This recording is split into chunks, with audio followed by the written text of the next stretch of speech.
আর ঈদের সময় স্বাভাবিকভাবে অনেকদিন পরে মানুষের সাথে দেখা সাক্ষাৎ হয়। সব মানুষের সাথে অনেকদিন পর্যন্ত দেখা সাক্ষাৎ হয় না। সালাম মুসাফা করাটা মুস্তাহাব। আসসালামু আলাইকুম ওয়া রাহমাতুল্লাহ, মুসাফাহা মুআনাকা,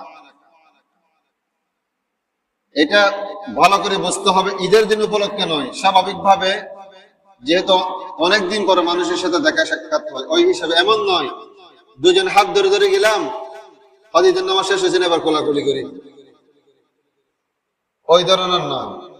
যাদের সাথে অনেকদিন পরে দেখা হচ্ছে,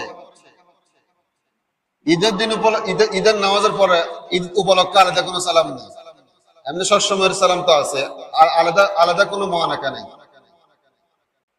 ঈদের নামাজ পড়তে যাওয়ার সময় এক রাস্তা দিয়ে যাওয়া, আরেক রাস্তা দিয়ে আসা, যদি রাস্তা থাকে, এটাও মুস্তাহাব। ঈদের নামাজ পড়ার পরে সূর্য ঢলে পড়া পর্যন্ত পশ্চিম দিকে, অতক্ষণ পর্যন্ত ঈদগার প্রান্তরে কোনো নফল নামাজ পড়াটা মাকরুহ। তখন ঘর বাড়িতে পড়তে পারবে।